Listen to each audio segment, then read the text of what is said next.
Yesterday we were trying to understand the concept of ERP, what ERP is, and then we went on to understand the different modules in SAP, different types of users in SAP. Then we talked about the role of an ABAP consultant. We discussed what all the options we have to customize standard SAP software to meet your company's specific requirements, right? So we've seen that we can either modify the programs or enhance the programs or create our own programs, right? So we have modifications, enhancements, and customer developments. Then we've discussed what type of programs we develop typically as an ABAP consultant. So we've seen these RICF objects, reports, interfaces, conversions, extensions, and forms, right? So we've seen what each type of program means. So no questions on that part. So today we'll talk about the architecture of an SAP system. We'll try to understand the different layers that make up your SAP system. So you must have come across this term SAP R3. Many people say call it an R3 system. So but we no more call it R3 now. We call it an ECC system. That's ERP Central Component. Earlier it was called an R3 system. So in SAP R3, R represents is a real-time system where the moment you update data, one department update the data in the system, it's available for the other departments to consume immediately. So the data is exchanged across your organization in real time. So R represents it's a real-time system, and 3 represents it's a 3-tier architecture. So in SAP, we have this 3-tier architecture, right? You must have heard about different architectures like 2-tier architecture, 3-tier architecture, multi-tier architecture, right? In a 2-tier architecture, typically you'll have database and the client. So whenever somebody runs a program, the program should either execute in the client system or in the database server, right? Whereas in a 3-tier architecture, we have database, client, and in between, we also have one more layer called the application layer. So all your programs run in the application layer. There are quite a few advantages of 3-tier architecture compared to 2-tier architecture, right? For example, if the program has to run in the client system, then all the client systems should be very high-end systems, because when the program runs, it consumes a lot of CPU and memory and all these things. So if you are running your programs in the client system, in a client server architecture, then all your clients should be very high-end systems. And the second thing, tomorrow if your business logic changes, then you need to update this in all the client systems that are connected to the server, right? And if you want to keep your client system a low-end system, and you want to execute these programs in the database server, because we have only 2 systems, one database and one client. So if these programs run in the database server, then the role of the database is not only supplying the data, but also taking care of executing a program. So that also would cause a lot of load on the database server, right? So if too many people are connected at once, then it would cause a lot of load on the server and the system may crash. So to avoid these problems or to overcome these challenges, we have this 3-tier architecture where we have database, we have client, the presentation layer, the database layer, and we also have a application layer in between, so that when you run a program, the application layer will take care of executing the program. So the role of database here is limited to supplying the data. The role of client is limited to making the request. All the program execution will take place in the application layer. So today we'll try to understand this 3-tier architecture, what all it consists of. So in an RT system, we have one database server accessing a single database, one or more presentation servers, and one or more application servers. So we have presentation server, application server, and the database server.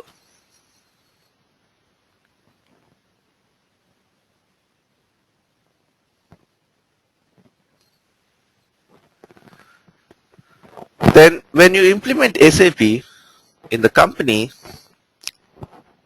we don't generally implement one system. We typically implement three systems.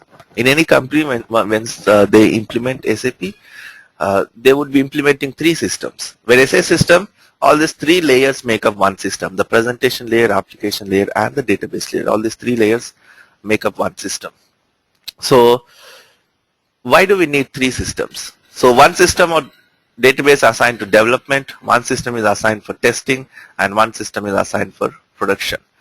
Now, your end users in the company, the people who are actually working in a company and who are using this SAP system in the company, the end users, they would always be using the production system. So whatever they want to create, if they want to create a sales order, they would be doing it in the production system, right? So that's your actual live system in your company, which has all the live data about your customers, vendors, orders, everything. All the data is there in the production system. So all the end users will be using the production system to do their day-to-day activities.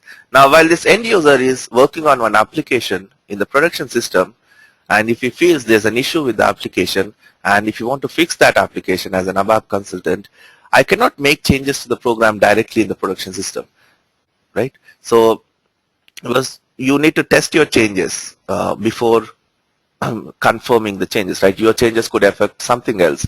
So you cannot directly go and change the change in the production system because it might spoil something. So what we do is we'll be having one development system in which you'll be developing the applications.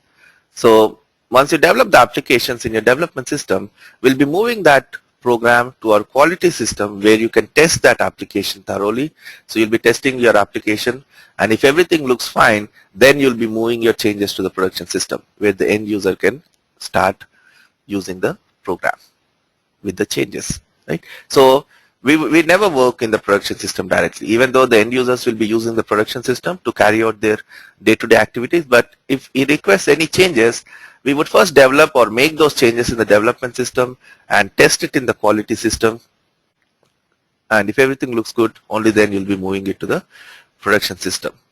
If you find some issues in the testing system, then you'll again fix them in the development and retest the application. So unless you're satisfied with the test results, the changes would not be moved to your production system, right?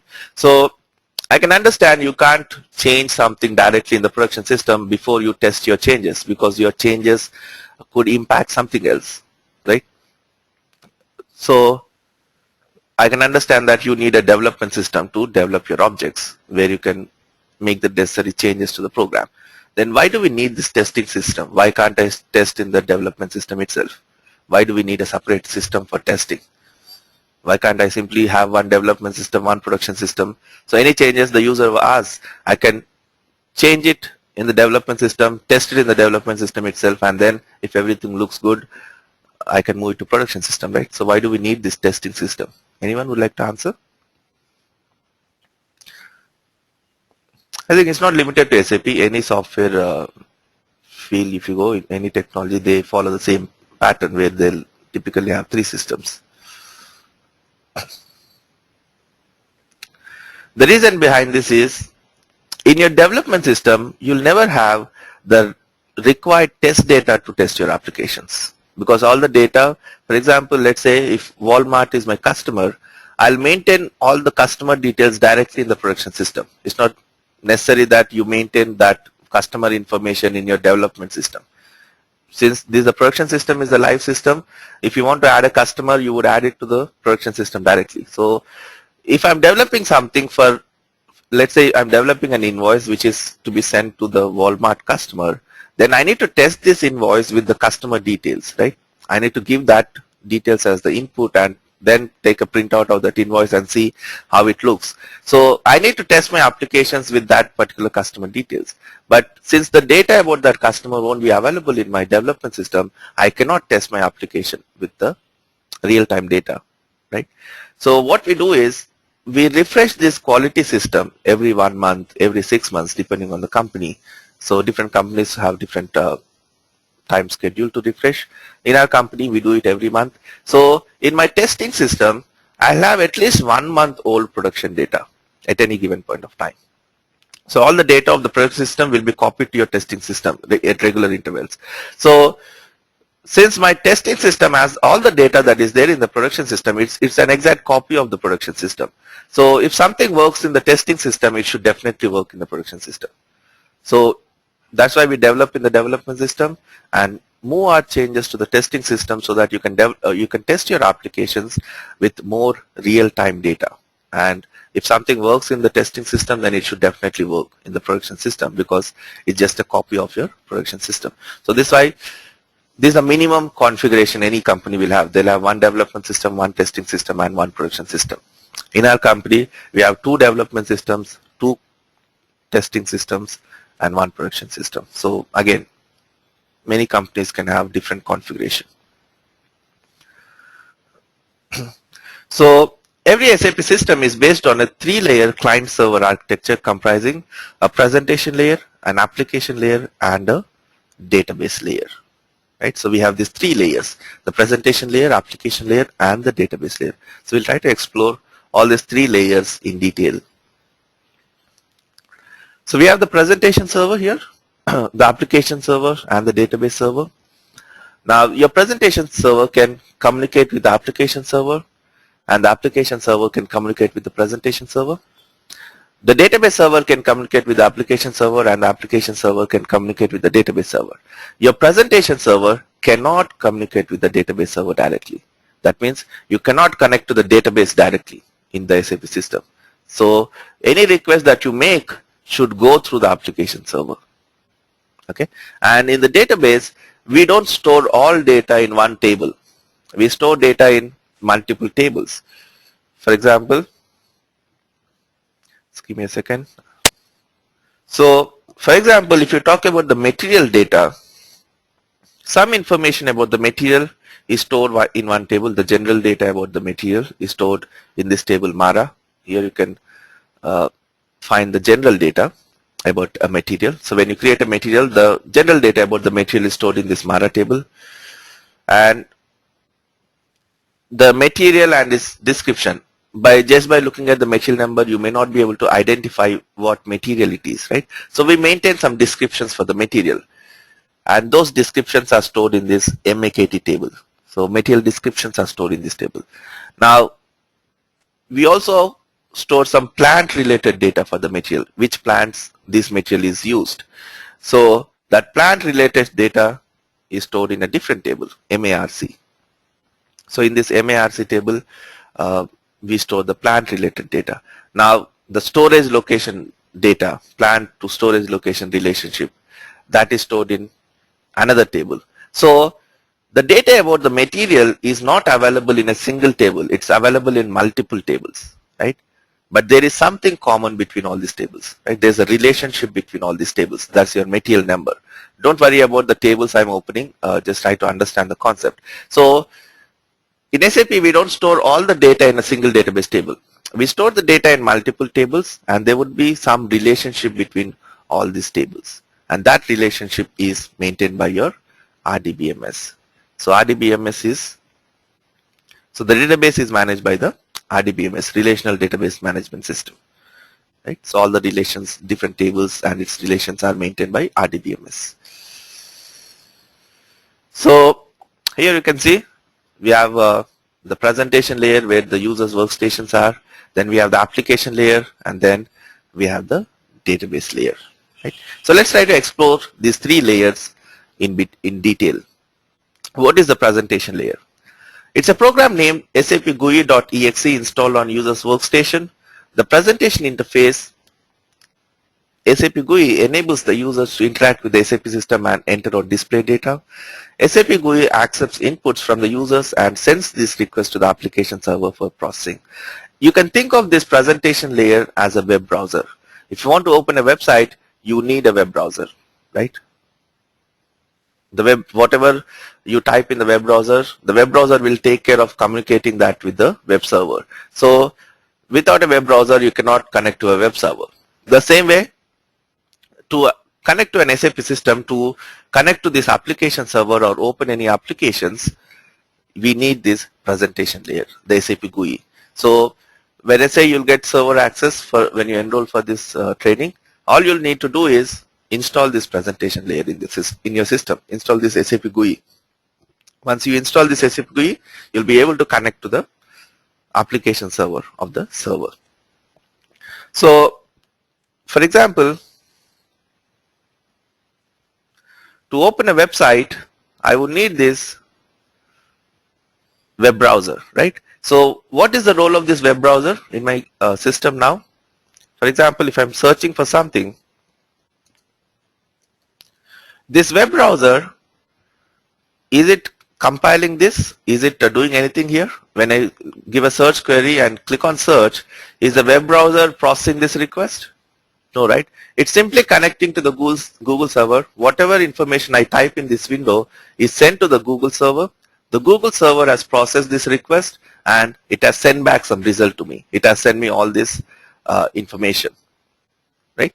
And my web browser is simply presenting that data in a user-friendly way. Without this web browser, the information the Google server has sent would look something like this, which I may not be able to understand, right? Which we cannot interpret. So the role of the web browser is it won't process anything in your system locally, right? Whatever you input, it will simply send that request to the web server. The web server will actually process the request and then it will send back some result which my web browser will present in a user-friendly way. Now this web browser takes inputs, right? So if these are the search results, Google is kind enough to send my website.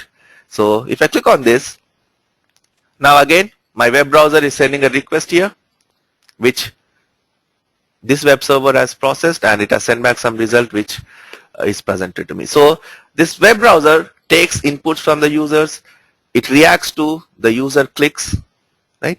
The same way, like you need a web browser to connect to a web server or open a website, you need this GUI to connect to your SAP system or open any applications in the SAP system. So in any system where you install this SAP GUI, it becomes the presentation layer. So any system which has this SAP GUI, we call it a presentation server, or it becomes the presentation layer. So to connect to this server, all you need to do is install this GUI. It's a 400-500 MB file, download it and install it, and your system becomes a presentation layer. So the application, the SAP GUI accepts inputs from the user and sends this request to the application server for processing. So when you execute a program, right now if I execute this program, nothing is getting executed locally in my system. This GUI is simply taking my request and sending that to the application server. The application server is processing the request and it is sending back the result which I'm seeing on my screen, right? So nothing is getting executed locally in my system. That's why my system need not be a very high-end configured system, because from my system I'm just sending the request and receiving some result, right? For that you don't need to have a high-end configuration. The application server which is processing the request should be a high-end configured server, right? It should have good processor, good memory and all these things. But the user workstation need not be high-end.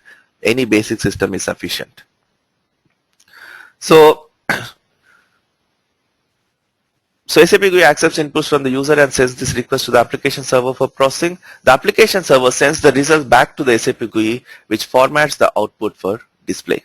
So that's what exactly this GUI is doing. If I give this command here, if I send this request, then the application server, this GUI has sent this request to the application server, which has sent me this result which my GUI is presenting. Now if I select something here and click on this button, again a request will be sent to the application server, which my application server will process, and again it has send me back this particular window. Now again I can select this, and so my GUI is simply taking the request from me, sending it to the application server, and whatever application server returns, it is presenting it to me again. So that's your presentation layer. So any system on which you install this SAP GUI becomes your presentation layer. So we have three types of GUI available based on the system you are using. If you are using a Windows PC, you can install this GUI for Windows environment. If you are using a Mac PC, for example, you can install this GUI for Java environment, or if you simply want to use a web browser to connect to the application server, then you can use this GUI for HTML, web GUI. So we have these three types of GUI available. So based on your operating system, you can install that type of GUI. But with GUI for Java and GUI for HTML, there are quite a few limitations on what you can do. So as a developer, the developing tools which we'll be using, the applications which we'll be using to develop these applications in SAP, we call it the ABAP workbench tools. These are not very well supported in GUI for Java and HTML. So mostly we'll be using the GUI for Windows environment. So for example, if I try to open this transaction MM01, for example, to create a material, I'm typing MM01 and it opens this transaction, right? So for this transaction, if I open this MM01, for this transaction, we need to maintain which GUI is supported. Okay, by default, everything is supported in Windows. So if you want support for HTML, you select this. If you want it to support for Java environment, you can select this. And if you want to support all three, select 3, so that this transaction will be supported in all the types of GUI. So here you can see the presentation layer. We have different types of GUI. We have GUI for Windows. We have the terminal server. We have the Java environment, and here we have the web GUI, right? So if you want to use a web browser to connect to your SAP system, then in the application layer we should have something called ICM. Without that, you won't be able to connect to the server using your web browser. So we'll talk about this application layer next. Then you'll understand what is this dispatcher and ICM that you see on the screen. So this is about your presentation layer. It's simply one file which you install in your system, and your system becomes the presentation layer.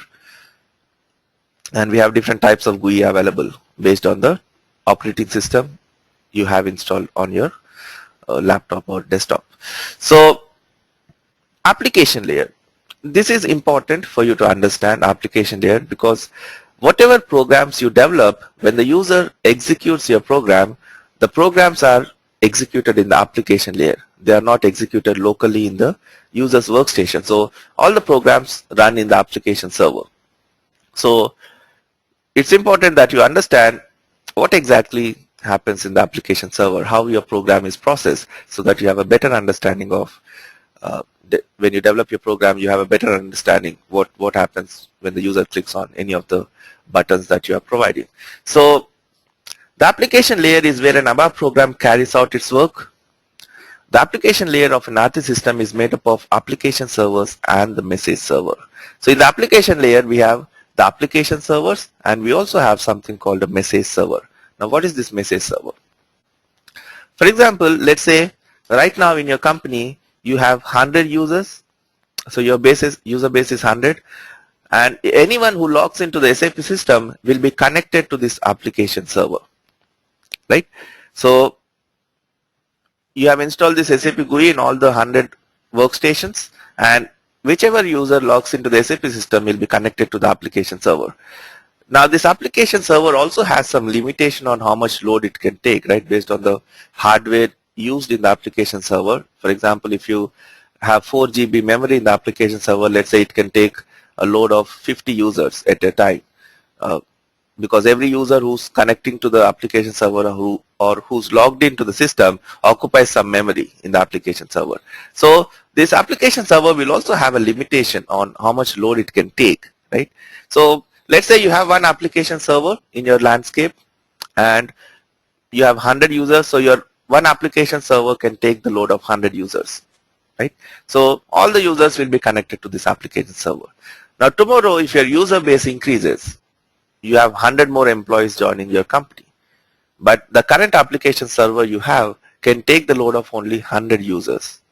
So what happens to the other 100? Will you be implementing another SAP system for them? No. You can simply add one more application server in the landscape. In the application layer, you can have one more application server so that the first 100 users will be connected to application server 1 and the remaining 100 can be connected to application server 2.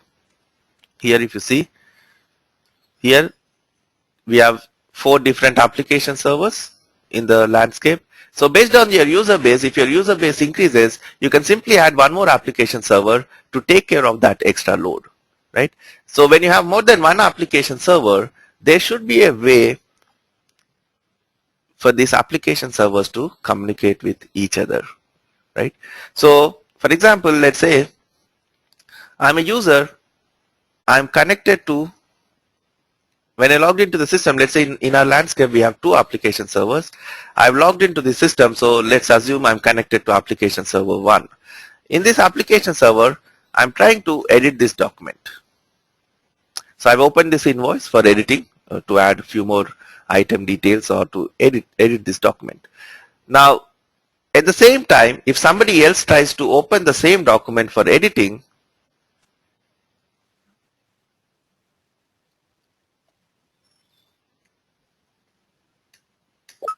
it throws an error saying that this document is currently being processed. So no 2 people should be able to edit the same document at once, right? Once I complete my editing, you can open that and edit if you want, but 2 people cannot edit the same document at the same time. So there should be some logical locking functionality provided when you develop your applications. Now let's assume in a scenario where I'm connected to application server 1 and I've opened this document for editing in application server 1, and another user is connected to application server 2 and he's trying to open the same document in application server 2 for editing. Now if somebody else tries to open the same document in application server 1, the server would be aware that somebody else is already processing, so it can lock the user. But the second user has opened this document in application server 2. Now how will the application server 2 know that somebody has already opened this document for editing in application server 1? Right? So there should be a way where these application servers can communicate with each other so that the moment I try to open a document, this application server can check with all the other application servers if this document is opened anywhere. If it's not opened, it can let me open it for editing. Otherwise, if it's open anywhere else, it can throw an error saying that this is currently being processed. Right? So there should be a way these application servers should communicate with each other. Now, that is where this message server comes into picture. So in the application layer, we have the application servers and the message server. The role of the message server is to help these application servers to communicate with each other. So the application servers communicate through the message server, and also this message server takes care of load balancing. That means when you log into the system, you won't be connected to this application server directly. You'll be connected to the message server. The message server will see which application server can take the load, and then it will connect you to that application server. For example, we have 2 systems in the landscape, 2 application servers. When I log in, I'll be connected to the message server, and the message server will see that application server 1 is having 70% load, but application server 2 is having only 10% load. Then it can connect me to application server 2 instead of connecting me to application server 1, because application server 2 is having less load. So this message server does the load balancing part also. So the application layer of an RT system is made up of application servers and the message server. Message server is responsible for communication between application servers. So it helps the application servers to communicate with each other. Application server exists to interpret ABAP programs, right? So all your ABAP programs run in the application server. So the application server is the one which interprets your code, whatever code you write, it interprets that code and performs those tasks. Programs run only in the application server, not in the presentation server. So remember this, when you execute a program, when I'm executing these programs, all these programs are running in the application server, not in my system locally. Any questions on this application layer?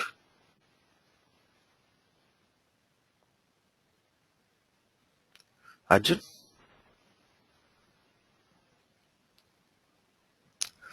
Arjun, you have a question?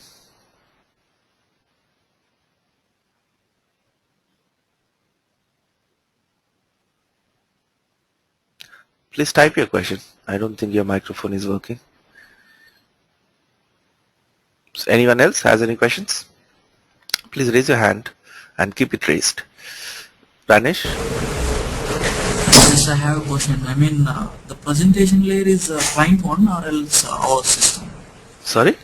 Or which one is the client one? I mean, application server or else presentation server? Presentation server. Okay, thank you. Arjun? Yeah, can you hear me? Yeah. Okay, sorry, I was going to ask the question earlier. So when a user opens an invoice and another user opens the same invoice, the system knows automatically to lock out the other user. So how does it know whether the other user opening for read only or a write mode or stuff like that? We have different transactions for that. For example, VF01 is to create the invoice, VF02 is to change the invoice, and VF03 is to display the invoice. So if I open this invoice in VF02, I've entered VF02, it's change billing document, right? So I've opened this in change mode. Now here, I'll go to display mode. I'll go to VF03. It is display billing document. It will let me open. So only one person can be in change mode, others can open in display mode. But if I try to open it in change mode. So by the code, it automatically knows which document is for write and which document is for read. Here we have different transactions for display change mode. So it can know. Basically, as a developer, we have to maintain this functionality in the program. So when I go to this, when the user goes to the change mode, I'll lock it. As a in my program, I'll write the code to lock it, so that once it is locked, the system won't allow anybody else to open it in change mode. Once the user goes into display mode, I'll unlock it. For example, for these applications, we have different transactions. But let's say here, right now I'm in display mode. I've opened this program in display mode. If I try to open the same program again in display mode,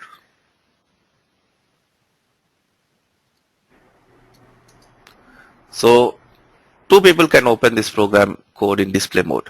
Here in this program, I'll go to the change mode by clicking on this button. So as a developer, when I develop this application, the moment the user clicks on this change button, and once I take him to change mode, I lock this program. Now this program is locked. Now here, if I try to go to change mode, it throws a message saying that it's already being edited by somebody else. Now here, again, when he clicks on this button, I'll take him to display mode. So I'll unlock this now. So this is unlocked. Now here, if I try to go to change mode, it lets me go to change mode because that's already unlocked. So this is something we maintain in the program that we develop. So so same thing applies for a end user opening documents, right? Yeah. They have to use different transaction codes for display or write. Yeah. Okay. And it's controlled by the program how we develop. Yes, in the program, when you let them go to change mode, we lock it so that the system will throw an error if somebody else tries to go to change mode again once it is locked. And once they go back to, once they leave this transaction or once they go back to display mode, we'll unlock it so that others can open it in change mode. So we handle that. So when you develop a program and you want that functionality, you need to explicitly maintain that in your program. You need to lock and unlock your objects. Okay. That's good. Thanks. Roger?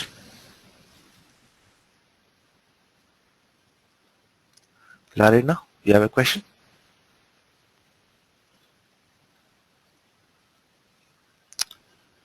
I'm not too sure if your microphone is working. You can type your question. I'll take it.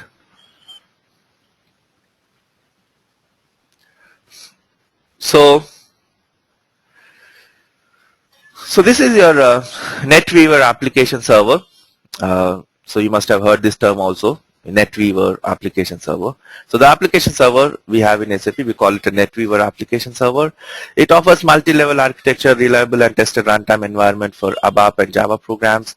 High scalability, as I said, if your user base increases, simply add one more application server to the landscape, and it will take care of the extra load. So it provides high scalability. Operating system and database independence. Since your programs are not running locally in your system, as an ABAP developer, when I develop the program, I don't need to worry about the operating system the user will be using. Like for example, if you look at other software, we have one version for Windows, one version for Mac, right? So the developer has to develop different versions for different operating systems. But as an ABAP developer, when we develop these applications, we don't need to really worry about the operating system the user will be using or the database that the system is connected to.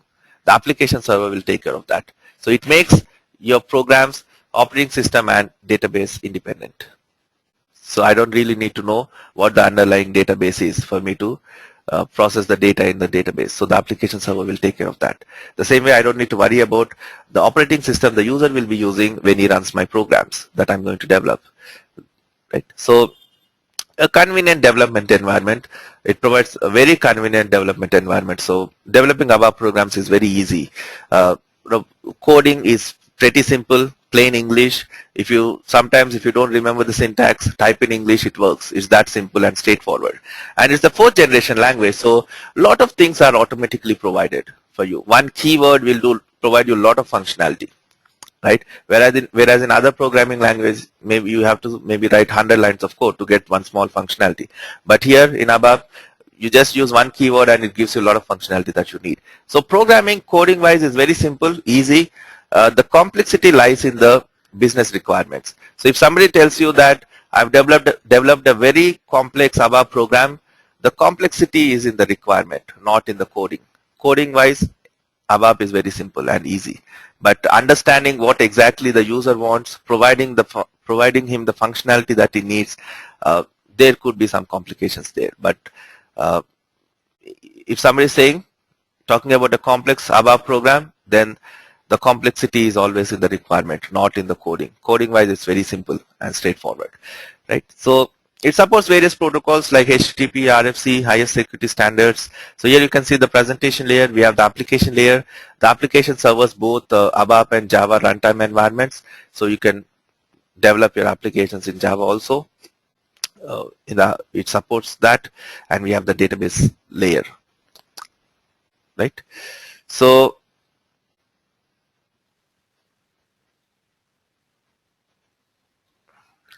Rajita, don't worry about the code, how to lock it. At this point, you may not understand. We have something called lock objects concept. So you create a lock object and call that in your program whenever you want to lock it. And that's how you lock it. So don't worry about it. You'll be learning that in this course later. In which layer is the data validation performed? I'm just taking the questions in the chat window. The data validations are performed different ways. For example, if you are developing a program where the user can give you some data, he'll run your program. Let's say he'll give you the path from where you can upload this data. Let's say he has all the data in the Excel sheet and you're uploading that data into your SAP system. Then in your program that you develop, you should validate the data. So the data validation is done in the application layer only. So before you update data in the database, the data has to be validated in the application layer itself. And if you find any inconsistent data, then you should reject that. You won't update that. So all the validations, everything is done in the application layer. You will not be connecting to the database directly. Never. So any request, anything that you have to do in the database, the request has to go through the application layer only.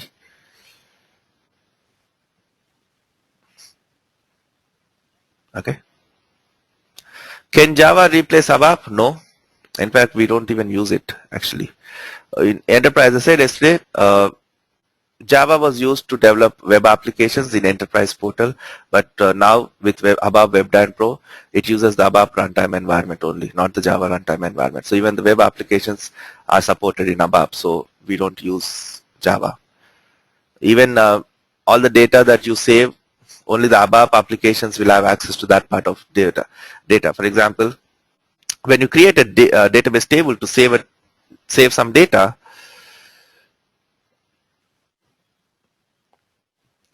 here,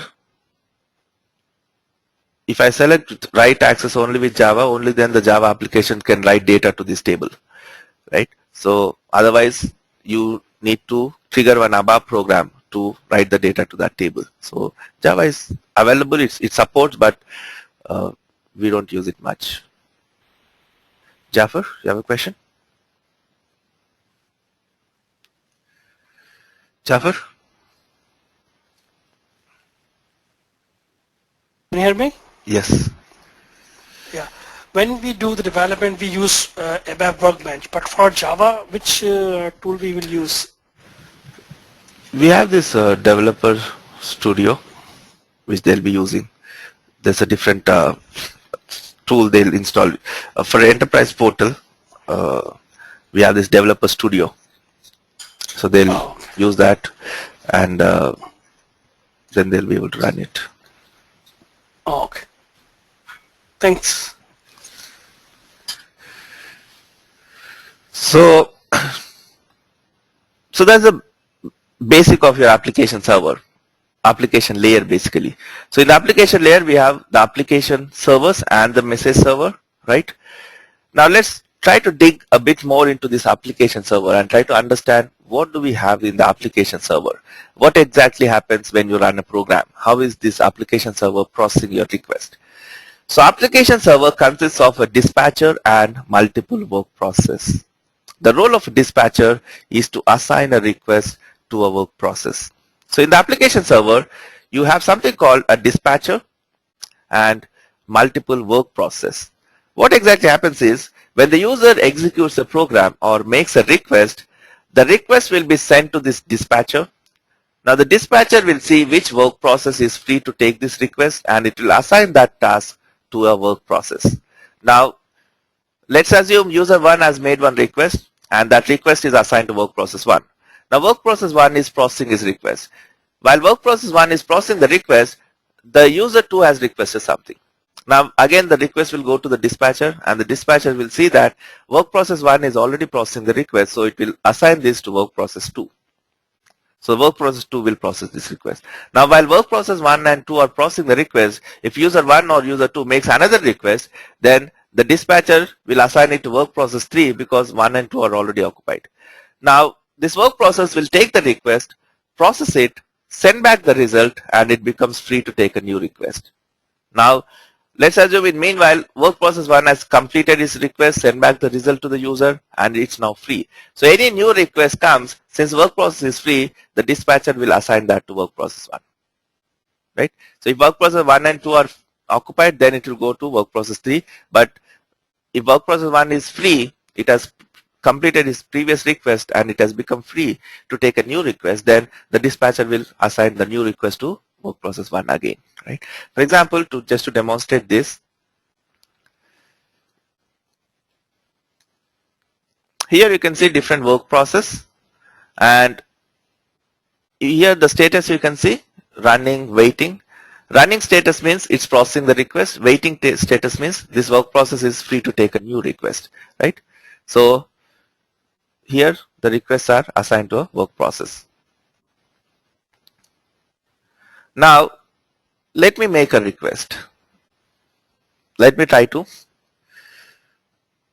open this transaction. So when I enter this document number here and hit enter on my keyboard, this GUI will send this request to the application server.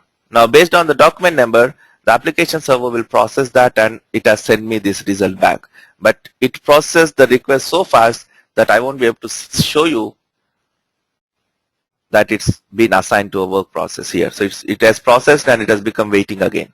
Right? So let me turn on debugger so that I can keep that work process on hold. Right? So I gave the document number. When I hit enter, this request is assigned to the work process and I kept it on hold by turning on the debugger. Now if you see here, my request is assigned to this particular work process and it's on hold. So, right? So I kept it on hold. So the request I made is assigned to this particular work process, which is processing my request. Now I'll complete the execution, come out of debug mode. So that work process has processed my request. It has sent me this result, which I can see on my screen.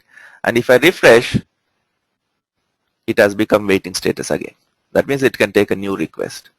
So Instead of assigning one work process to one user, what SAP has done is, any request that comes, the dispatcher will see which work process is free, and it will assign that request to that particular work process. And once the work process completes its request, it will send back the result, becomes free to take a new request. Now if I make another request, this work process is in waiting status, that means it's free to take a new request, right? So that's how the programs are processed. So in the application server consists of a dispatcher and multiple work process. The role of dispatcher is to assign a request to a work process. The work process executes the request and becomes free and ready to take up another request, right? So here you see we have the dispatcher and we have multiple work process. And we have different types of work process based on the type of request you are making. So we have a dialog work process, we have update work process. So any request that is coming through a screen is assigned to a dialog work process. So here if you see, the type is DIA, dialog work process. Since most of the times the requests will be coming through screens, the users will be opening these screens and making requests. So we have more number of dialog work process. So when I try to open this document here, this was assigned to a dialog work process. The request was assigned to a dialog work process, right? So any request that is coming through a screen will be assigned to this dialog work process. If you want to update something in the database, then those kind of requests will be handled by your update work process. All the updates are handled by update work process. If you want to run a background job, for example, you want to execute one report every Sunday 2 p.m. You don't need to be in front of the system to run that report at 2 p.m. on a Sunday, right? You can schedule that to run in the background. So this background request will be handled by background work process. So we have this BGD, background work process. So any background program, any program that you want to run in the background will be handled by this background work process. For example, here, if I want to execute this program, I can execute it directly, direct processing, or I can execute in the background also. So if I select execute in the background, then that it will be assigned to that background work process, which will process this request. If I execute directly, it will be assigned to the dialog work process, which will process this request. So based on the type of request you are making, the system will assign it to that particular type of work process. Then if you are taking a print output, then those are handled by your spool work process. The logical locking, which I was talking about, is handled by your NQ server, which will take care of providing this logical locking. And then we have this message server, which routes messages between the application servers. And we also have something called a gateway reader. If you want to exchange data from your SAP system to an external system, then this gateway reader will take care of that. Okay. Any questions so far? So here we have the message server. We have different application servers connected to the message server. We have this gateway reader, which will help you to push data from your SAP to external systems and external to SAP systems. Then if you want to use a web browser to connect to your SAP system, then you need something called an ICM. So it will convert the HTTP protocol into something your application server can understand. Right? So whenever you make a request using a web browser, your request will first go to the ICM and then to the dispatcher of the application server. And here we have the dispatcher and we have multiple work process. Okay. If you have any questions, raise your hand and keep it raised till I unmute your microphone. Don't lower it.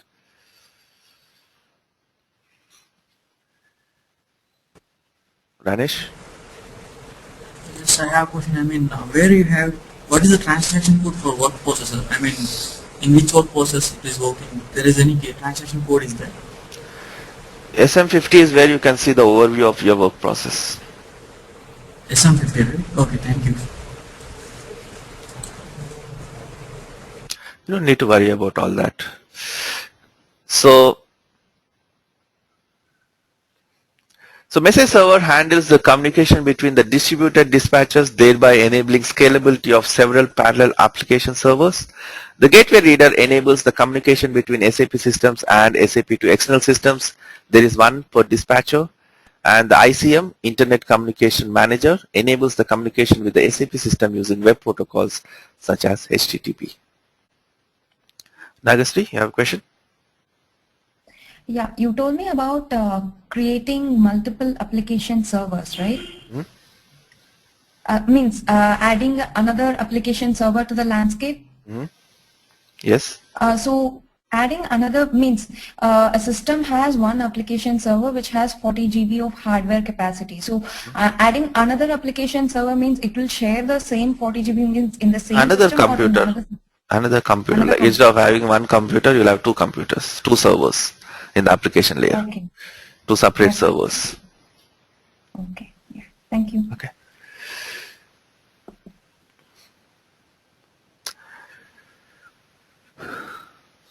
Now we'll come to this user context. Now I said, whenever you make a request, the request is assigned to a work process, right? Now, let's say I'm running one program. I'm opening this billing document transaction again. When I enter this document number, it is assigned to a work process. The dispatcher has assigned this request to a work process, which has processed it, and it has sent me this result, which I can see on my screen. Now I'll click on this button. Now again, the request will be sent to a work process, which will process my request. So that work process is processing the request. It has processed, completed the processing. It has sent me this result, which I can see on my screen, and that work process is free again, right? Let's say in the meantime, some other user has requested something. So earlier, when I got to this screen, let's assume work process 1 has processed this request. When I clicked on this, work process 1 was busy, so it was assigned to work process 2. And let's say this request was handled by work process 2. Now, when I click on back, let's assume work process 1 and 2 are busy with some other request. So the dispatcher has assigned this to work process 3. When I click on back, the dispatcher has assigned this to work process 3. Now, how did work process 3 know where I was previously for it to take me there? Because in earlier instance, the first request was handled by work process 1. The second time I made a request, it was handled by work process 2. Now the third time when I made a request, let's assume it's handled by work process 3, but it still took me to the previous screen where I came from. So how did this work process know what was the program I'm running, what was my previous state that it can take me there, right? And one more thing, I said it's an ERP system, so every user in your organization will be logging to the same SAP system. And once you log in, you can open any transaction that you want. If you're a sales guy, you should be able to open all these sales related transactions, right? If you look at this SAP menu on the main screen, so if I'm a sales guy, I can navigate to sales and distribution and I can open the related transactions, right? All these transactions. At the same time, I also can open these HR related transactions. I can go to payroll and see the salary of my manager, right? Because I have access to all the transactions. But you should be restricted, right, on what transactions you can open based on your role in the company. A sales guy should be restricted from opening HR related transactions. The same way HR guy should be restricted from opening sales related transactions. There should be some access control. So when you make a request, how does this work process know whether you have the required authorizations to run this transaction or not before it completes your request? All this information the work process will know from this user context. Okay, so in this user context is a memory allocated to contain the characteristics of a user logged on to the R3 system. It holds the information needed by R3 about the user, like user's current settings, user's authorizations, name of the program the user is running. All this information is stored in this user context.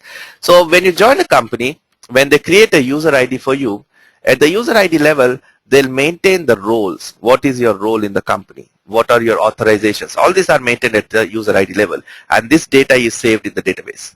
Now when you log into the system, when you connect to the application server, this application server will load all this information about you from the database and store that in this user context area.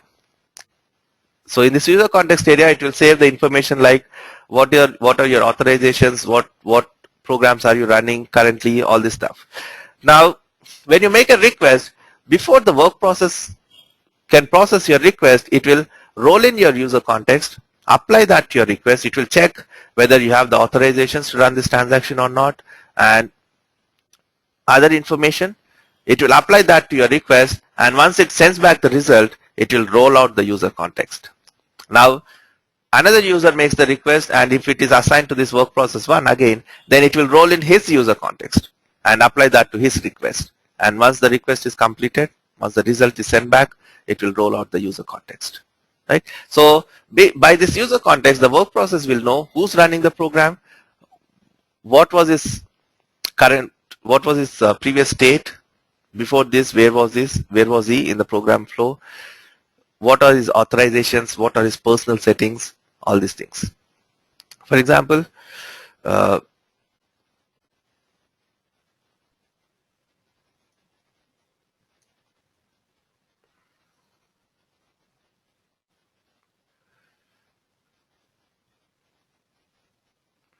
here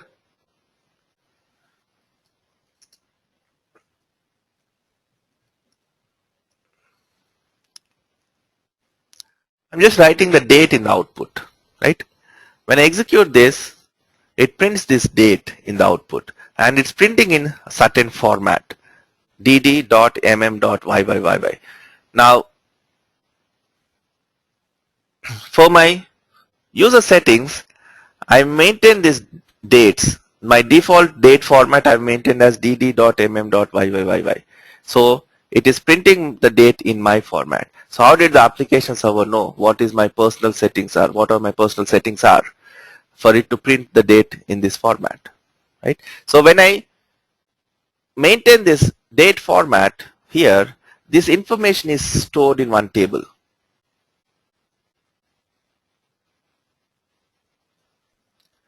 If you look at this table,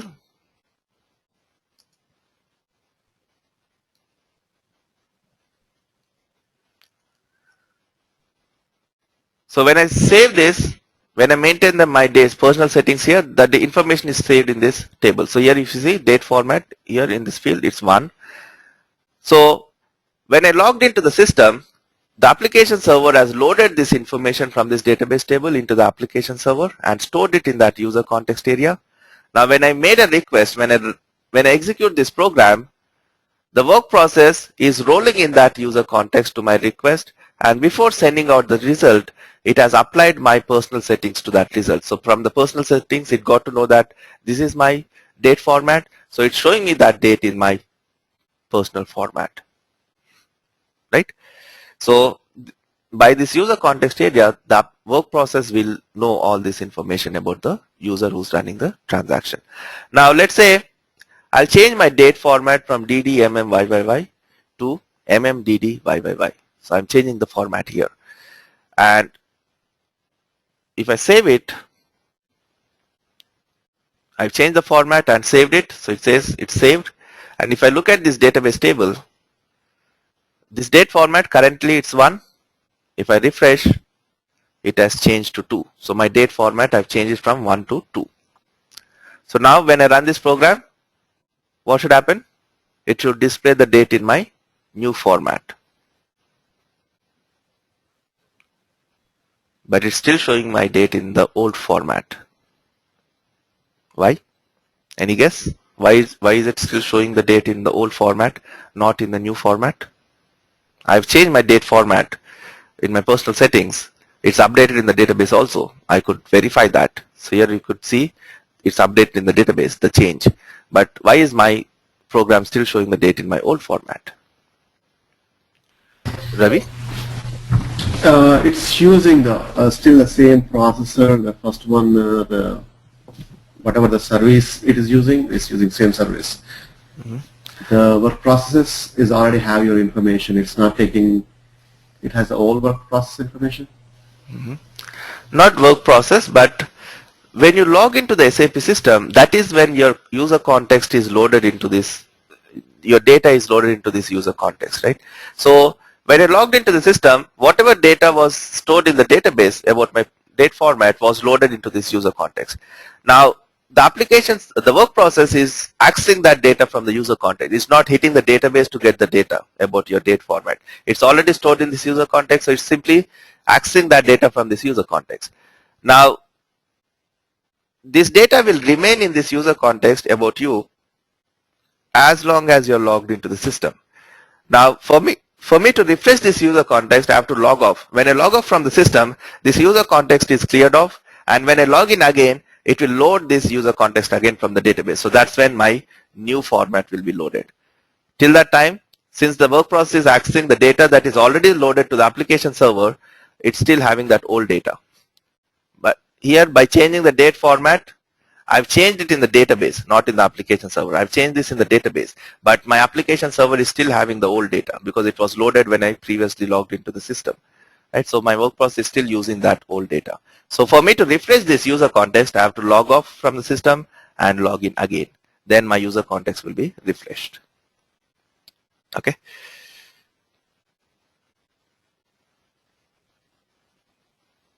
So that's your user context.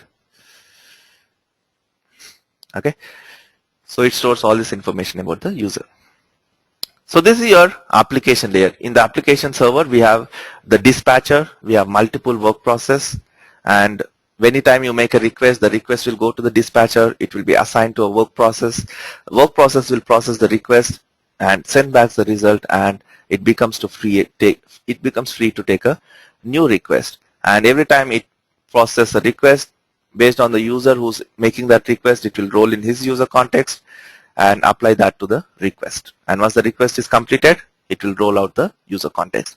And this user context will be refreshed only if you log off and log in again back to the system. So every time you log into the system will load your user context, user details from the database into the application server, and your work process will access that data. So every time you need to access the data, it takes some time to hit the database to get the data, right? If you already have the data in the application server itself, it's much faster to access that data locally rather than hitting the database every time you need the data. So that's why it keeps that copy of your user settings and everything in the application server itself when you log in, so that every time the work process needs that data, it can access it faster compared to accessing it from the database every time you need the data, right? Can't we refresh user context? No, the only way you can refresh a user context is to log off the user and log back in.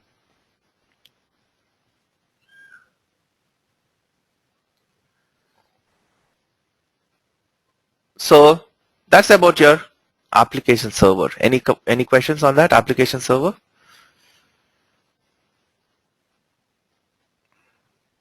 No? Ravi, you have a question? I think when you talk about the transaction code, like I think when you showed, when you can go in as inquire or update or any other modes. So each mode is a different transaction code? Yeah, it depends on the application. See, few applications like this ABAP editor, if you see, in the same open, I have different options to go to display and change mode. For other applications, they have a separate application for each mode.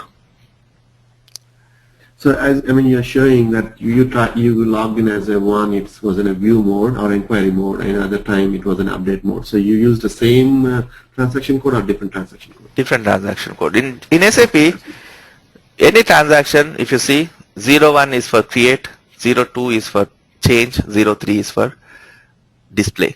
That means if you talk about billing document, VF01 is create, VF02 is change, VF03 is display. If you talk about purchase order or sales order, for example, VA01 create sales order, VA02 change sales order, VA03 display sales order.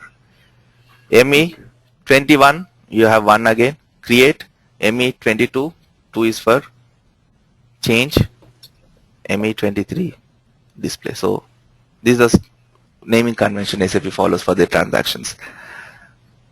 Or else there are few applications where, like this ABAP editor, if you see, I can toggle between display and change mode. So I can open it in display and then go to change mode here. I don't need to run a separate application for that. So a question on the presentation layer. Hmm? I know you showed in the front. I think also you showed like when you write a code, you have to write a code specific to Windows, specific to HTML, specific to Java, or No. I mean like you already told application layer take care of it, but presentation layer we need to write different codes. Because your program runs for the user to run your program, first he needs to open that in a GUI, right? So he has already installed this GUI. So he'll be opening his programs in that GUI. So that GUI will take care of interpreting whatever you need to. So as an ABAP developer, I don't need to worry about what the operating system the user will be using. So you have to write a program for 3 environments basically. No, we don't need to write. We just write our code and it works for all, irrespective of the environment. I've developed this program. Now if I execute this program in GUI for Java also it works. If you run this in GUI for Windows also it works. Even in GUI for HTML it works. I don't need to really worry about all that. Whatever ABAP code I write, it works in all the GUIs. So one thing I heard, like, I mean, there is a different web pages and different client pages. I mean, there is not all the client pages are not on the web and not all web are on the client. That's what we have web applications and this ECC applications. So the transactions I'm opening right now are ECC applications. So, for example, I've shown you the same thing, right? For example, if you go to this is SC38 ABAP editor. So if I check this SC38 transaction, while creating this transaction, they'll select the support. So here they've selected this transaction is supported in GUI for Java and GUI for Windows. So the user can run that particular transaction if he's using GUI for Windows or Java. He cannot open this using a web GUI for HTML. Right. So you can select this, which GUIs your transactions should support. So based on that, you'll be able to open them. So all the applications that we develop mostly are ECC applications only because they are more user friendly. The GUI is more advanced. GUI for HTML, the web applications, there's still time. It's still not that perfect. Many users don't find it that user friendly. It takes a lot of time to run, and it's not that user friendly. If you want to create an invoice, creating that using an ECC application would be much easier and faster compared to creating an invoice using a web application. So, but if you want, you can also develop applications in web.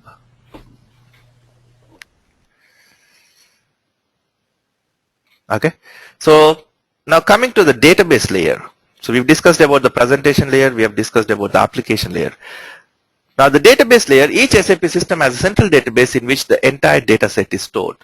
Not only the application data, but also all the administration data, customizing settings, ABAP source code, everything that you do in SAP, if you want to save it permanently, we save it in the database. In other programming languages like PHP or Java, you save in files, right? They have file system. But in SAP, we don't have this file concept. We don't save anything in files. We store everything in the database. Not just the application data, not just the invoices or purchase orders that you create, but even if you write one ABAP code, the source code of that program is stored in the database. So anything that you want to access the next time you log into the system, anything that you want to save permanently has to be saved in the database. For example, if I have this notepad, whatever I type here is saved in the RAM of this computer, right? The moment I switch off this computer, if I shut down my computer, this data would be lost. If I want to access this file and with its data, the next time I boot into this computer, I need to save this to my hard disk, right? So the same concept here. When you run the program, all the data is processed in the application layer, but whatever data you have in the application layer is temporary. If you want to access that data the next time you log in, then you need to save that data to the database. Then you can, next time when you log in, you can access that data. You can retrieve it from the database, right? So everything is stored in the database, and ABAP is all about processing this data. So when we talk about developing ABAP programs, there won't be any program that you're going to develop in which you won't be processing some data. So ABAP is all about processing the data. So the more good you become at processing this data, understanding how to process this data, the better you become, the better you'll be as an ABAP consultant. So ABAP programming is all about data processing. So I'll be spending a lot of time in explaining you the different ways we process this data. So because that's important. If you don't know how to process data, it really doesn't matter what else you know in ABAP. You know, there are advanced topics like BAPIs, IDOCs, ALV reports, but unless you have the data that you want to process, it really doesn't matter if you know a BAPI, if you know how to develop a BAPI or an IDOC or a ALV report, right? Once you have the data, then you can do so many things with that data. I can show that data as an output, as an ALV output, or I can send that data to an external system.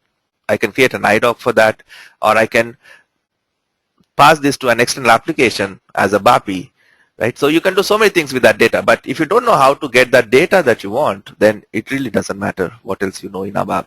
So ABAP is all about data processing.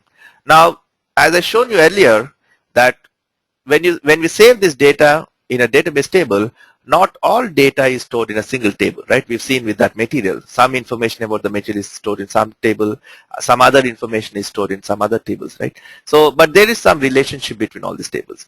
So, the software component responsible for the database layer consists of the RDBMS and the actual database. So, the RDBMS is one which maintains these relationships. For example, here, if you see,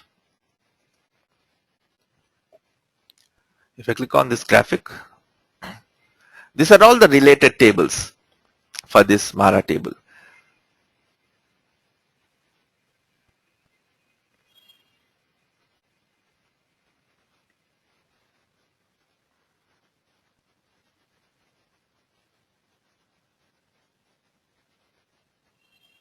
So just taking time. Okay, here it is. So here if you see, this is my Mara table, and this is related to this table in some way, this table in some way. So all these relationships. So this table is related to all these tables in some way or the other, right? So these relationships are managed by your RDBMS.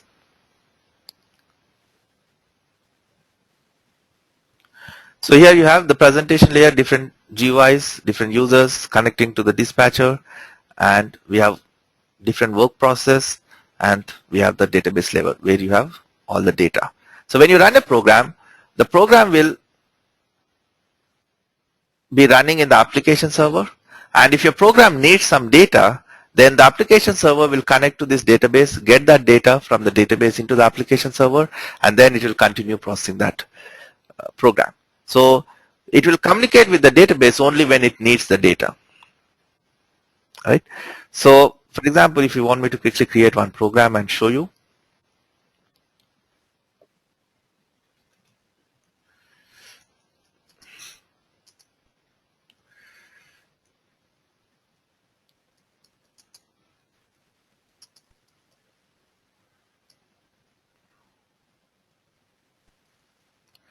here if I write a select, for example,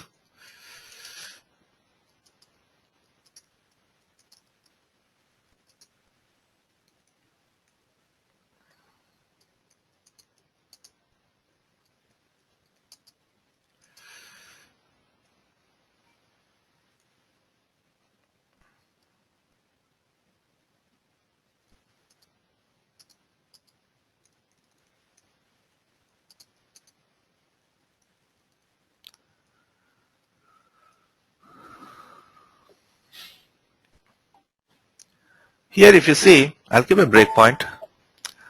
Here if you see, this is my program memory which I've defined. It is empty, there's no data in here. When I execute this select statement, this program is running in the application layer. So when the system has encountered this select statement, it will interact with the database, get that data from the database. This data is stored in the database. So it is getting that data from the database into my program. So it has fetched this data into my program, right? And it has processed that data. Now when I exit this program, all that data I had in my program, all that data I had in my application server was cleared off. Now when I execute it again, now again it will connect to the database and get me this data. So right now there's no data here. When I execute the select, it has fetched the data again from the database. So every time you write a select, it will connect to the database, get that data, and continue processing your program. So the role of the database here is limited to supplying the data. The program is not running in the database. The program is running in the application server, and your application server is connecting to the database whenever it encounters any statements that needs interaction with the database, and then it continues executing your program. Right? Now, if you're processing too much data and if your program is fetching too much data from the database, then it takes time, right, to connect to the database and then transfer all the data from the database server to your application server based on your network load. It takes time. So the more database access you have in your program, the more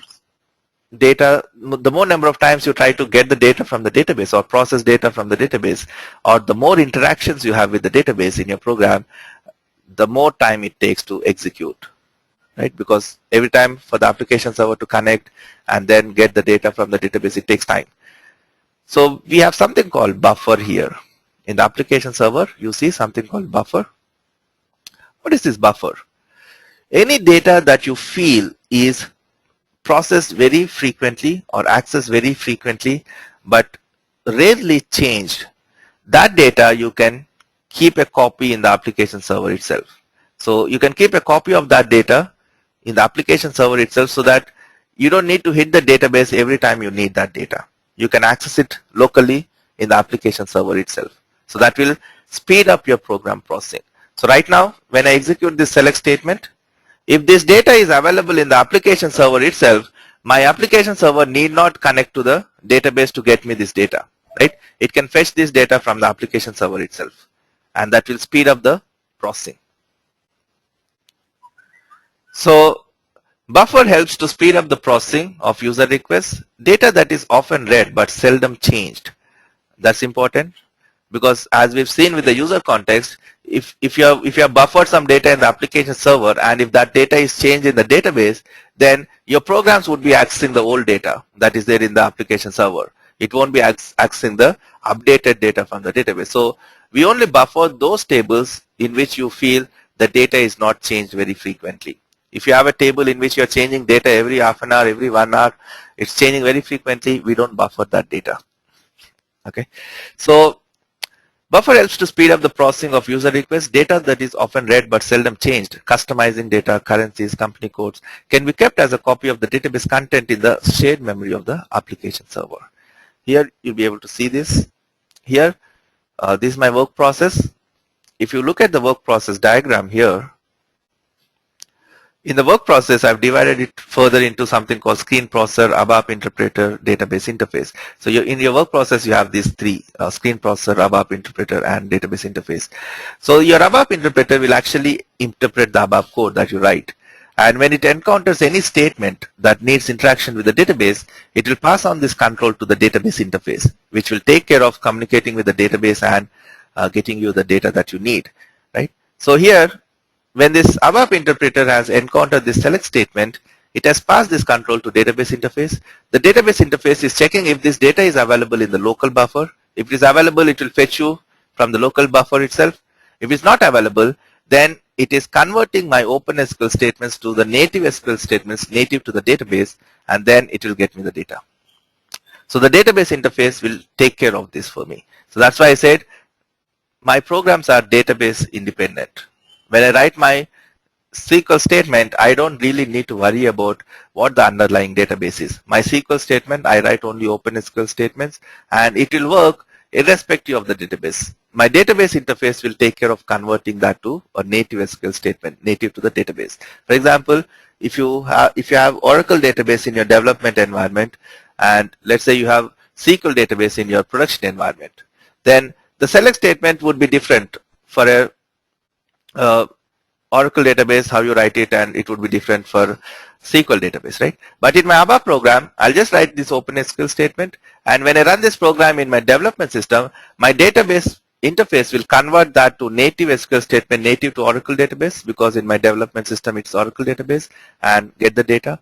If you run the same program in production system, then the database interface will convert that to native SQL, native to that SQL database, because in my production system I have a SQL database. So this database interface will take care of that. I don't need to really worry about that, right? So that's why I said my programs are operating system and database independent. As a developer, when I develop, I don't need to worry about what the operating system the user will be using. Neither I have to worry about what the underlying database is, right? So if you want, you can write native SQL statements directly in your program. You should keep your select between this EXEC SQL and NDXEC. Then it will hit the database directly. It will bypass this database interface and it will hit the database and get the data. But it's not recommended. As I said, if you write native SQL statements and if you have Oracle database in your development environment and you have a different database in your production environment, and if you write native statements native to Oracle database, your program will work in your development environment, but it won't work in your production environment because there the database is different. So that's why we never write native SQL statements. We always write open SQL statements. And you don't need to worry about these SQL statements. If you know 5-6 variations of a select statements, that's more than sufficient. That's the limited SQL you need to know. You don't need to learn SQL and all. If you know 6 variations of writing a select statement, that's more than sufficient to do your job as an ABAP consultant. And I would be discussing that in the classes, so don't worry about that. So how does the system know? I said any data that you access very frequently and which is rarely changed, you can buffer that data so that your programs will be able to access that data faster and your programs work faster, right? So how does the system know which tables to buffer, which data should be buffered and which tables shouldn't be buffered? When you create a database table to save the data, at that time we maintain these settings. For example, this Mara table, I'll get data into this table very frequently. So in technical settings, I'll say buffering is not allowed. So the data in this table will not be buffered. If you look at other tables, for example, plant related table. If I have some plant in Bangalore, it will remain in Bangalore, right? The information about this plant won't change very frequently. So if you look at this table in which we store this plant information, here it says buffering is switched on. So the data of this table will be buffered, right? So as a table, when you create a table to save the data, we maintain this setting whether this table should be buffered or it should not be buffered. So if you say it should be buffered, then the system will automatically keep a copy of that table contents in the application server itself. If you say it should not be buffered, then it won't buffer that data. Any questions? So the fundamental task of our programs is to process data. As I said, any program that you develop, you will be processing some data from the database in a user-driven manner. They receive their inputs from the presentation layer and work with the data in the database layer. Okay. So here, if I open this transaction, VF03, this application is receiving the input. I'm giving this document number in the presentation layer. So it's receiving the input from the presentation layer, and whatever data it's showing me here, it's stored in the database. So it's working with that data and it's displaying me that data that is stored in the database. So this is what your ABAP programs will do. So any questions? That's all I had for today's session about the architecture of an SAP system. We try to understand the presentation layer, the application layer, and the database. So any questions, anyone? So it's clear for you?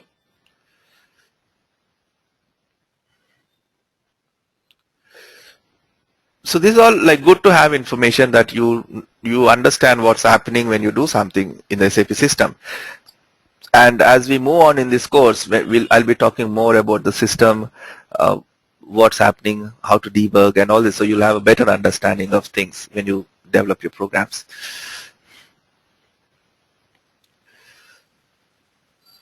Gopal Krishna? Kiran, who will create the table? We'll be creating the tables as an ABAP consultant. let's say in the development region, we will create a table. Let's say the code promoted to the upper regions. So the table. We will be using, we won't be connecting to the database to create a table. We'll be using some tools provided by SAP to create these tables. So you don't really need to write any code for that. You just need to use a tool to create a table. So when you are developing programs, for example, you are working on a project, and for that project you are developing few applications for the user to do something, and the user wants to save that data, then we also create a table to save that data. So you develop the application as well as you create the related tables to save that application data. Or if SAP, when you implement SAP, it comes with a lot of predefined tables. There are a lot of standard tables already created by SAP. So if you can use any of those tables, then you don't need to create a table. You can update data in those tables. But if you want to create your own custom tables, you can also do that.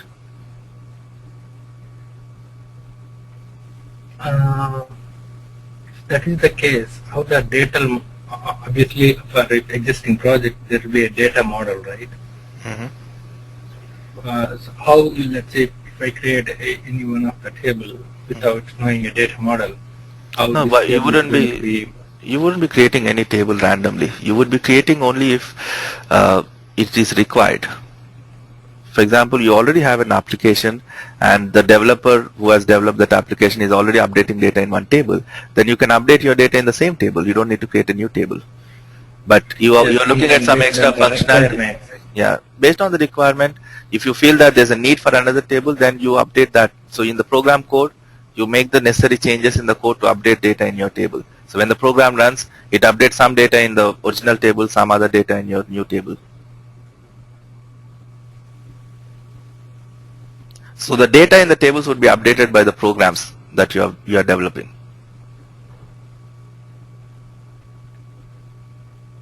That's right. Okay. Thank you. You're not satisfied? Of course, the programs will write into the database tables, but when we create tables without, let's say, knowing any relationship between the tables. So why would you create a table that way? Why would you randomly? So when you have a requirement, then you would have a clear picture, right? Why do you need this table and what you want to update in this table? Yeah, that's right. I will have the idea on the functional level of the application, but while creating a table, I should know the entire data model when we are relating from one table to another table. Let's say DBA. Is there any DBA? Then that is easy for them to create the table rather than the developer, right? No, these are the tables that we create. When you implement SAP, all the required standard tables are already created by SAP. All the system, if the, SAP, not just the application data, even the system data, everything is stored in this table. So SAP has already created. You'll only be creating tables for your own applications. So if you're developing a new application, only then you need to create your own table. Otherwise, all the standard tables are already available. And as I showed you, by looking at this, if you want to see what is the relationship this table has with all the other tables in the system, then you can see this. These are all the related tables. You can see this graph and you can find out all the other related tables that are linked to this particular table using the foreign key concept.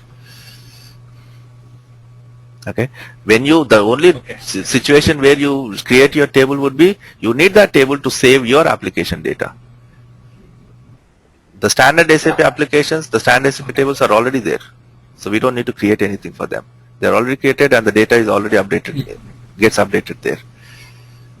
So based on your requirement, when you get a requirement, the user says, I need this application, I need this functionality, then for that functionality, you'll develop the application, and if you want, you can use, if for example, that application has to change the material data that you're creating, then you don't need to create a new table because the material data is already stored in this Mara table. So I'll change the data in this table directly because the data is already there in this table. This is the table we'll be updating the material data in our company. So I'll change it here.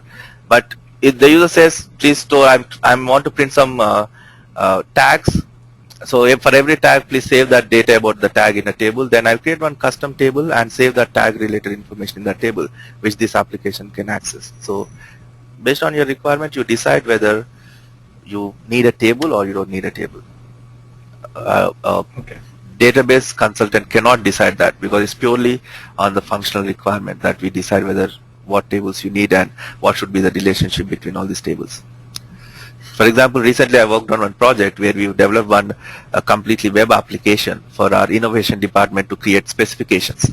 So it's a completely new custom development. So we had to create so many database tables for that application, because in one table we were storing the specification number and its header data. In one table we were storing the item level data, and in that specification they store different information like the chemical composition, the microbiology information, the testing methods. For each details we created different tables, and we were saving all this. And when the user runs this application, that application will pick up data from different tables based on which tab the user selects. So for example, we had different tabs like manufacturing tab. So if you click on that, so we maintain that code in the program. So when you click on tab, we are selecting data. So when you get a requirement, based on that you design what applications you develop, what database tables you need to develop, to store this data. So we've created almost more than 200 database tables for this project. So that was a very huge project, obviously. So it depends on your requirement. A basis consultant or a database consultant cannot decide what tables I need, because as a program developer, I need to decide how should I save this data, or what should be the relationship between. If the user is giving me a specification number in this application, on what basis I can pick up all the other data. So I will create different tables, and I'll keep the specification number as a common field so that I can query those tables by the specification number. So it's me who will be deciding what should be my data model. Okay. Yeah. Okay. Got it. Thank you. Ravi? I think you just showed us that ER diagrams. So those are like dynamically created in the database by when we add these attributes like foreign key, those key structure, or is it something a maintained document? It's available. That button will pick up, it will check all the foreign key related tables, and it will present that information to you. So basically when I click on this button, it triggers one application. That application will check what are the related foreign key tables for this table, and it will present you that information in that format. So it's basically in the RDBMS, it's not outside. This we are running in the application only, application level only. It's also one program. Here, when I open this table, I'm not opening it in the database directly. It's one application which I'm using to see the data. So it's also a program, ABAP program. Thank you. How strong we should be on database functionality? Don't worry about it. Whatever you need to know at the database level, whatever SQL you need to know, I'll be teaching you that. So don't worry about it. Arjun? Yeah. So I have a question on the data structure or data model. So let's take an example of an invoice or material request. How, as an ABAP developer, are you required? How is it beneficial? Are you required to know the data model for the invoice or stuff you need to that have. you're developing? Yeah, you need to have some basic knowledge. You need to know at least the important tables, standard SAP tables that are used. For example, the invoice details, the header data goes into VBRK table, item level data goes into VBRP table. Sales order, it goes into VBAK and VBAP. So you need to have that basic knowledge. And you don't need to, there are so many hundreds of tables, you can't sit and memorize all these tables. So the best way to remember this table. Right, so except for an application you're working, like an invoicing or billing, you, as an ABAP developer, you're expected to know the data structure and the data flow in those main tables or important tables? Yes. You need to know, again, you don't need to memorize anything. One thing, once you develop a program, since you'll be selecting data from those tables, you would remember automatically. Or if you don't know, if the user says, this is the application I'm using and this application is showing me this item data here, so I want you to show me the same thing, right? You already have this application. Simply keep your cursor here, press F1, click on this technical information, and here you can see the table name and the field name from which this data is picked up. So here you can find the table and field name information. So I really don't need to memorize anything here. If you know how to find which table it is hitting, that's sufficient. You can figure it out. Okay. But there, I mean, you wouldn't know how how it flows from one table to another table, or the parent-child relationship. You don't need to know all that. Probably would. I would need to know only that if the user says, please modify this program and add some extra functionality, then I need to first understand how this program is running. So I would turn on the debugger, debug this transaction and see what exactly this program is doing, what all tables it's hitting, where exactly. I'll try to understand the whole program flow, and then I'll identify where should I write my code to get that extra functionality. So I need to know this program flow only if I need to make changes to this program. Right, if it is not like a simple change or a cosmetic change, if it is a considerable change, then probably we have to trace it. And how do we, I mean, as a developer, how do we, do we have to go through the trace and read through and understand the structure, or how does it work in the real world? Different ways you can do it depending on your requirement. For example, I'll show you one example.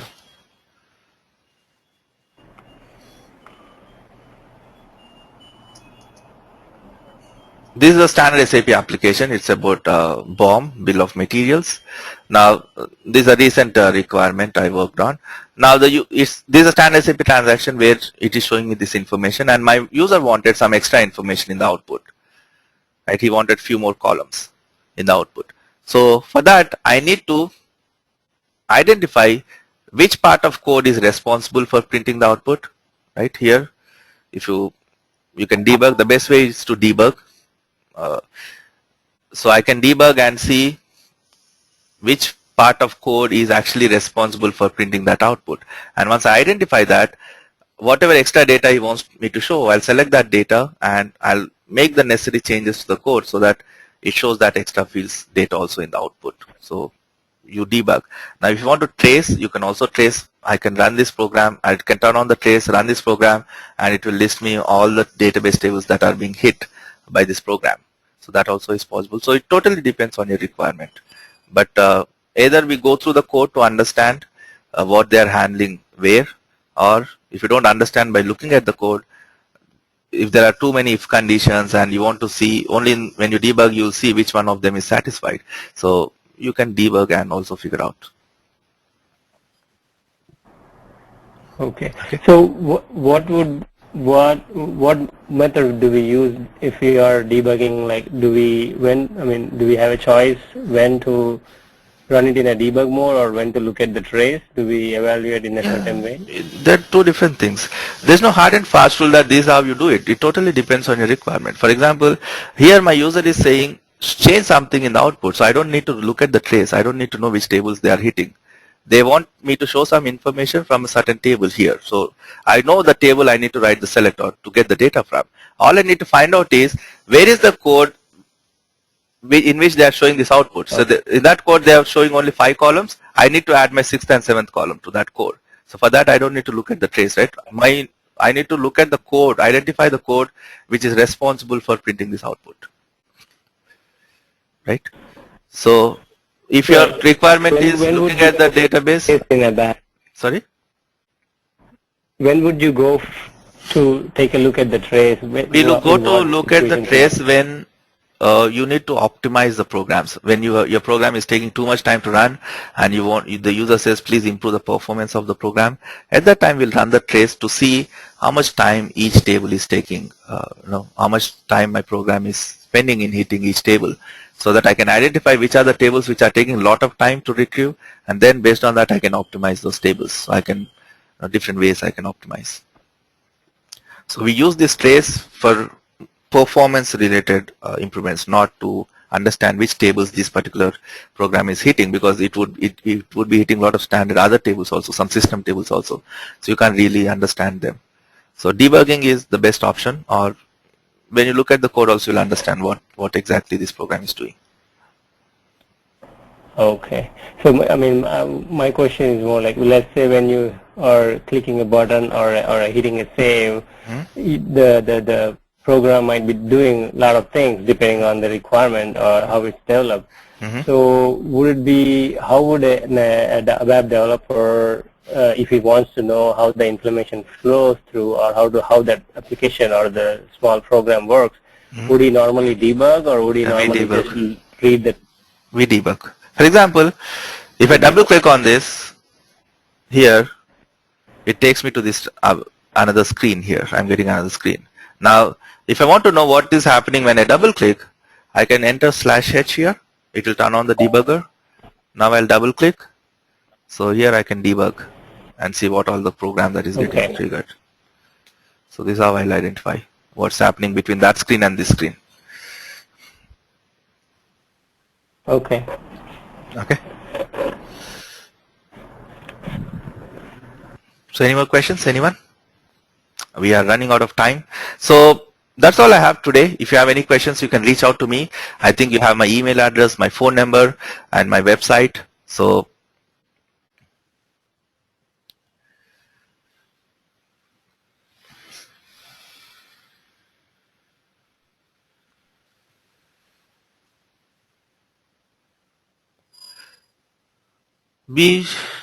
Sheshasai, we would be covering these bodies, routines and everything that you need to know to write your routines will be covered in this course. You don't need to worry about it. In fact, we would be covering more than that. So I do have many BI consultants joining this course because that's your requirement where you need to write, even they have to write the routines and stuff. But the important thing is you cannot learn these routines separately. What code you write is the general ABAP again. So you need to know ABAP first. Once you know ABAP, you can learn all the other things easily, right? So at this point, you may not understand, but once I start teaching ABAP, you would realize that it's all about the basics. So you need to be very good in basics first. Without good foundation in basics, it really doesn't matter what else you know in ABAP. So anytime, anything you have, any questions, drop me an email. And we are starting these classes from Monday. The regular classes will start from Monday. So you can enroll online in my website. Once you enroll, your account will be activated. And by Sunday, you'll be receiving a class invitation email separately to your email ID. So whoever enrolls, you'll receive an email with the invitation to attend the classes from Monday. So the class timings would be same, 7 a.m. to 8:30 a.m. And any questions you have, feel free to drop me an email or call me. I have a presentation from 10:30 to 1:30, so you can call me after that. You can call me maybe after 5-6 hours in the afternoon. Okay, so for those who do not have my phone number, it's 97415397772, and you can drop an email to